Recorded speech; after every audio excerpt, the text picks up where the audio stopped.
Ya, Anda masih menyaksikan kami di Good News Program dan sekali lagi kalau Anda tahu bahwa episode ini sudah menjadi berkat buat Anda, yuk jangan lupa subscribe dulu ya, karena pada waktu Anda subscribe, Anda memberikan support yang very real kepada kami. Puji Tuhan, kembali bersama dengan seorang narasumber, seorang sahabat baik kami yaitu Bapak Gunawan Handoyo yang akan menjadi berkat buat Anda dalam satu topik yang sangat relevan yaitu menang melawan krisis. Kembali kepada Bro, silakan. Ya, nah Bro Yoyo bisa nggak memberikan kiat-kiat nih ya, karena kan tentunya dengan pandemik ini semua pemirsa Good News juga kena dampaknya. Apa yang harus kita lakukan, kiat-kiat untuk kita bisa bangkit kembali atau bahkan supaya bisnis kita, usaha kita ini bisa kembali jalan dan menang. Betul. Gitu. Silakan Bro. Yes, yang pertama tips saya adalah cek posisi. Maksudnya gimana tuh? Ya, maksudnya gini, kita cek posisi kita masih ada dalam perjanjian dengan Tuhan atau tidak. Oh. Karena Roma 8:28 berkata bahwa kita harus tahu sekarang bahwa Allah turut bekerja di dalam segala sesuatu untuk mendatangkan kebaikan bagi mereka yang mengasihi Dia. Amin. Yaitu bagi mereka yang terpanggil sesuai dengan rencananya. Amin. Nah, ayat ini yang banyak saya share kepada leader, karena saya katakan bahwa gini, Tuhan itu berjanji dan Tuhan tidak pernah mengingkari janjinya. Ya. Ada satu kekuatan yang besar di saat pandemi COVID ini adalah bagaimana kita melibatkan Tuhan di dalam seluruh aspek kehidupan kita. Betul. Ya, termasuk kesehatan tubuh, jiwa dan roh kita. Ya, bukan hanya bicara tentang masalah bisnis saya katakan. Ya, karena saat-saat ini yang menjadi PR adalah ketakutan, kekhawatiran. Itu yang kita harus kalahkan lebih dulu. Ya, saya cuma katakan pertama cek posisi. Karena firman Tuhan berkata begini, Tuhan berjalankah dua orang bersama-sama kalau mereka belum berjanji dalam Amos 3 ayat 3. Ya, jadi kita harus benar-benar sadar kembali. Ya, jadi kalau kita berbuat sesuatu yang salah atau kita melakukan hal-hal yang tidak benar, kita mesti kembalikan dulu hati dan hidup kita ke Tuhan. Right. Karena Tuhan tidak mungkin bekerja sama dengan orang-orang yang tidak mengikat perjanjian dengan Dia.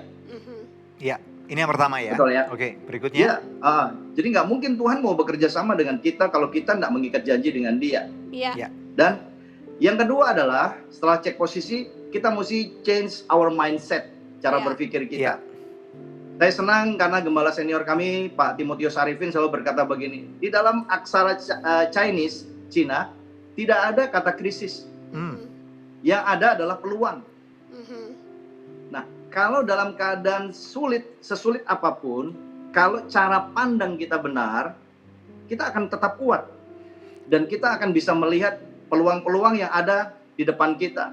Ya. Jadi sementara orang-orang menangisi keadaan mereka, sementara orang-orang mengeluh dan sebagainya, saya katakan kepada diri saya sendiri dan saya katakan kepada keluarga saya dan tim semua yang bersama dengan saya, kamu nggak perlu khawatir. Karena Allah kita turut bekerja bersama dengan kita untuk mendatangkan kebaikan loh. Ya, ini saya mau tanya dulu Bro. Melihat peluang ini memang sering dibicarakan oleh banyak orang akhir-akhir ini ya. Karena memang pasti kita tahu seharusnya pasti ada satu atau dua peluang.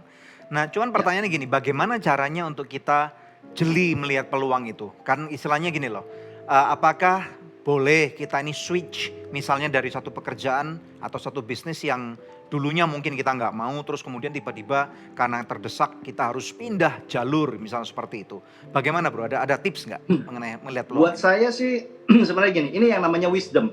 Ya. Jadi kita tidak bisa memaksakan sesuatu yang memang belum bisa bergerak. Saya nggak katakan tidak bisa bergerak. Ya, karena untuk segala sesuatu bisnisnya ada timingnya. Kita mesti mengerti sebagai pengusaha itu harus bisa baca peluang. Orang bilang harus tahu timingnya. Contoh soal begini. Saya bangun perumahan FLPP ya, perumahan murah. Ya, jadi saya membangun ini sudah berdiri, sudah selesai semua, dan kemudian apa yang terjadi? Dana untuk subsidi perumahan banyak juga ditarik untuk pandemi COVID ya. Sehingga proyek agak sulit ya, kuotanya sangat terbatas. Dan dalam kondisi seperti itu tentunya saya tidak akan konyol untuk terus memaksa membangun ya, sementara marketnya atau bank yang memberikan subsidi itu belum punya loan, belum punya dana. I see. Jadi mau tidak mau saya mesti mencari peluang yang lain sementara, bukan saya tinggalkan. Nah, saat ini planningnya nanti, karena saya juga koordinasi dengan teman-teman dari Real Estate Indonesia. diharapkan nanti awal Januari tahun 2021 baru akan ada dana luncuran lagi untuk pembangunan dan baru kita akan set I langkahnya see. kita seperti apa. I see. Nah, saya sekarang bergerak ke tempat yang lain, Bro. Nah, apa Ya, itu? karena Kalau seperti tadi, untuk diri ah, Bro Yoyo sendiri, apa yang Bro lakukan di dalam melihat peluang secara pribadi? kalau saya pertama saya pasti wisdom dari Tuhan, ya. Ini yang pertama, mesti kalau orang bertanya sama saya gini, Pak, jangan terlalu rohani lah. Kita mesti down to earth lah, mesti relevan lah. Betul. Cuman saya bilang begini loh, jangan salah bahwa Tuhan itu relevan dalam kehidupan kita. Amin. Sangat relevan kalau menurut saya. Ya. Ya. Kalau orang berkata begini, dikit-dikit Pak Pendeta selalu bilang tanya Tuhan. Loh, saya bilang, kalau emang kamu tanya setan? Ya jangan dong. Ya. Loh, makanya justru saya Iya, katakan kan tanya gini Tuhan, kan. Betul, setuju banget. Ya kan, saya selalu Ya. mengembalikan, saya bilang begini loh, kamu mau nggak Tuhan bekerja sama dengan kamu untuk mendatangkan kebaikan? Ya Mau pasti kan? mau, Ya. ya. Iya kan? Tetapi Betul. masalahnya adalah kita nggak bisa apa namanya tutup gitu ya, bahwa kita memang butuh sesuatu terobosan yang baru dan itu semua datangnya dari Tuhan. Betul. Ya, ya. Nah, ini saya mau Ya. tanya nih, ada beberapa yang real nih. Nomor yang ini tadi udah dijawab nih. Nah, istri Bro kan pengusaha di bidang travel. Tadi Yes. siang kebetulan saya juga lagi WhatsAppan dengan seorang teman yang punya travel agent nih ya. Dan dia bilang Ya. nih 6 bulan nggak ada income di bidang travel. Nah, terus kemudian dia harus switch satu pekerjaan. Nah, saya ingin tahu nih, kalau misalnya di dalam perusahaan Bro sendiri yang untuk travel untuk istri Bro ini, kiatnya apa nih? How to survive? Mungkin ada teman-teman travel agent yang lain yang lagi nonton nih, bisa belajar Oke. dari Bro nih. Silakan nih. Kalau yang kita lihat memang kondisi 3 bulan 4 bulan pertama itu kan benar-benar itu Parah. boleh dikatakan nggak ada penjualan karena nggak ada Mati flight, lah. nggak ada Ya, flight mati. masuk Lombok Betul. dan sebagainya ya, nggak ada yang terbang keluar dan sebagainya. Dan hotel-hotel juga semua kan close ya.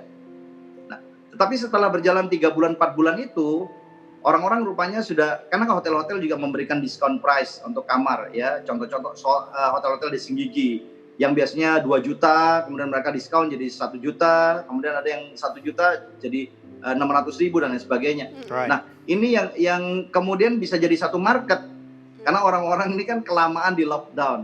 Ya. Mereka juga butuh refreshing. Ya. Jadi marketnya adalah local market. Ya. I see. Memang nilainya mungkin tidak seberapa, tetapi itu lumayan. I see. Ya. Dan itu yang memang sekarang kita kerjakan, dan pembuatan visa, karena kami juga ada jasa untuk pembuatan visa dan sebagainya. I see. Itu juga tetap ya perpanjangan karena kebetulan di tambang yang ada di Sumbawa itu juga masih ada banyak ekspat. Jadi mereka juga ngurus perpanjangan visa mereka. I Itu see. juga kita ada bisnis di situ. Ya, masih ada penghasilan lah. Walaupun memang kalau dibandingkan, saya ngomong dengan istri saya dalam kondisi kemarin tuh berapa persen kira-kira? Dia katakan belum sampai 10% Wow. dari omset ya. Jadi caranya gimana ya? Memang Ya, harus ya, sacrifice. ya. Sekarang istri saya juga tidak mau mengurangi sampai Karyawan. dikeluarkan dan sebagainya. Ya mau nggak mau akhirnya kita atur bagaimana Right. shift dan lain sebagainya Right. untuk di sana. Gitu. Nah, Nah, waktu tadi bicara tentang hikmat dari Tuhan, apakah Tuhan sudah memberikan hikmat kepada Bro Yoyo dan istri gitu, memberikan peluang baru dalam bidang apa nih? Salah satu yang ini Jenis putri saya kan pulang ke Lombok juga. Ya. Ya, dia suka ada satu chicken wing yang di Amerika sangat terkenal di San Francisco, dan kemudian karena dia nggak bisa ke situ, ya kemudian dia coba buat bumbunya gitu Mhm. dan trial gitu. Makanya kalau berat badan saya agak naik sedikit ya diterimalah dengan hati terbuka. Ya. oh, I see. Karena- Oke. Ya, ya, ya. Karena saya harus tester, jadi testernya Pak Iya. udah enak nggak gitu. Puji Tuhan menu yang dia buat akhirnya kita juga ada PO online ya. Ya. Jadi ada jual Right. makanan, pakai Gojek dan sebagainya, dan itu puji Tuhan itu berjalan cukup baik. Jalan. Oh, Ya, wow, mantap. puji Tuhan. Congratulations Janice, well done. Ini menarik banget. Nah, ini ada satu pertanyaan lagi. Ya. Kalau misalnya saya tahu nih di daerah Lombok kan pariwisatanya luar biasa, cantik banget Ya. gitu, dan ada hotel-hotel yang juga bagus-bagus lah. Nah, kalau ada jemaat-jemaat yang berkeluh kesah nih, mereka mungkin pengusaha hotel atau lodging gitu ya. Kiat-kiat apa yang Bro bisa berikan kepada mereka nih? Kalau kondisi seperti sekarang memang kita lihat ya, kembali apakah mereka operate-nya itu menggunakan dana yang kalau kita istilahnya uang dingin atau uang panas. Dalam artian uang panasnya kan uang dari bank. I see.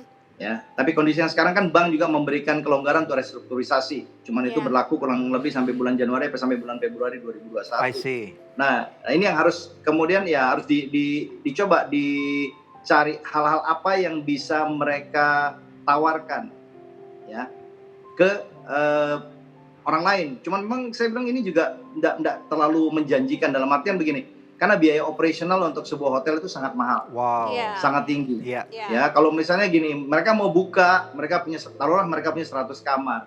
Dan yang tinggal cuma 2 kamar atau 3 kamar, orang dalam itu cuma Sabtu dan Minggu misalnya gitu. Mau enggak mau dia mesti ada pegawai, mesti harus yang standby nggak mungkin cuma 2-3 orang kan.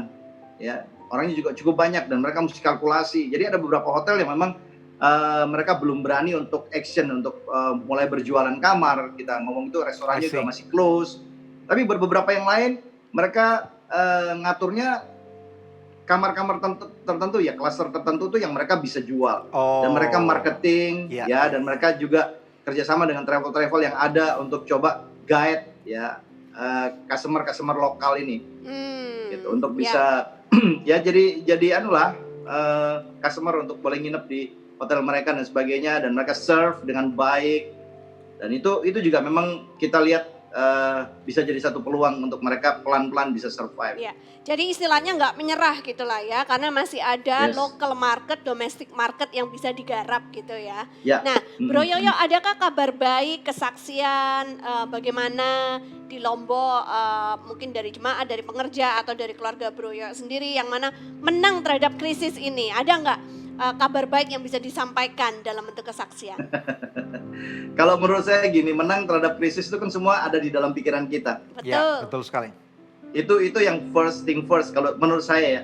Karena buat saya gini, kita menang dulu dengan diri kita sendiri, menang dengan dengan mental kita, dengan faith, ya kan.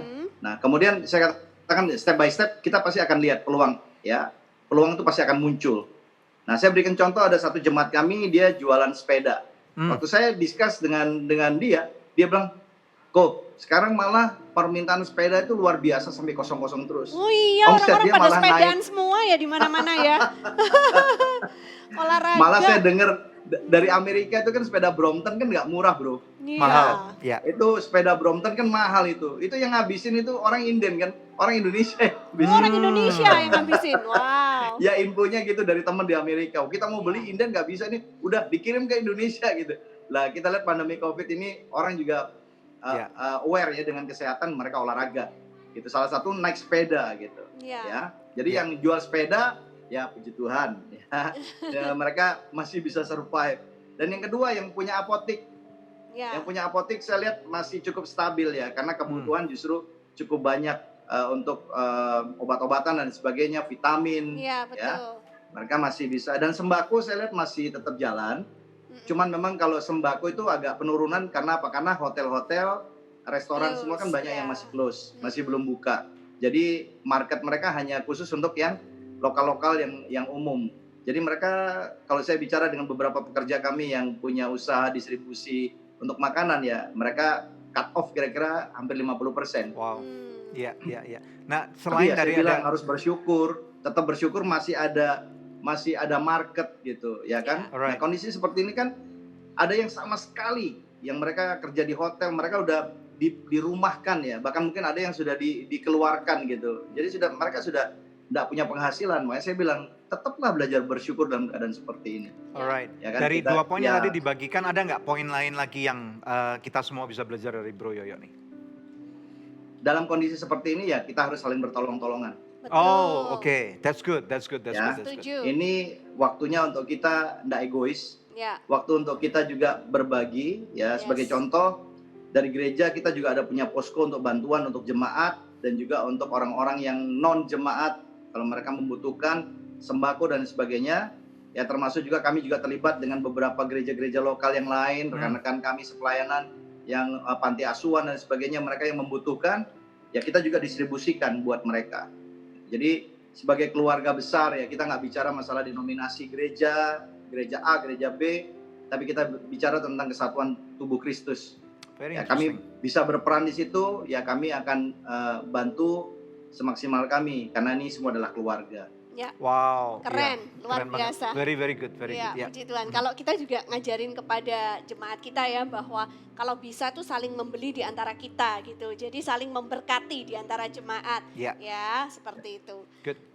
Kita akan take a break, tapi sebelumnya saya rindu membacakan doa yang sudah terjawab nih ya dari seorang pemirsa yang beberapa saat lalu mengirimkan kembali praise reportnya dari seorang ibu tepatnya. Shalom Bapak dan Ibu Good News, terima kasih atas dukungan doanya untuk anak saya yang sedang merantau di Kalimantan.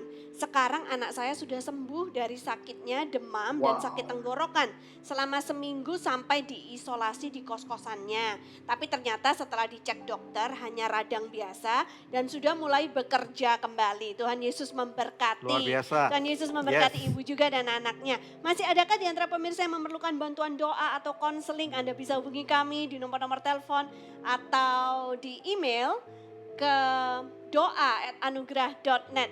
Tim konseling dan doa kami siap membantu Anda. Tetap stay tune bersama kami pemirsa, kami akan kembali lagi dalam Good News program. Halo teman-teman sekalian, Anda baru saja menyaksikan sebuah episode Good News program atau mungkin Anda juga menyaksikan video-video tayangan yang lain yang kami pernah upload pada channel @anugerah ministries. Dan saat ini secara pribadi pula saya mengajak Anda untuk berpartner bersama dengan kami. Sehingga lebih banyak lagi tayangan-tayangan yang luar biasa. Akan ada inovasi-inovasi baru, akan ada kesempatan bagi Anda juga untuk membantu kami untuk memperlebar kerajaan surga. Jangan lupa untuk subscribe pada channel YouTube kami yaitu di @anugerah ministries. Anda bisa langsung pencet dan kemudian jangan lupa untuk pencet ada loncengnya. Sehingga apabila ada setiap video baru, tayangan baru yang diupload, Anda akan langsung mendapatkan notifikasi pada email Anda atau pada YouTube Anda.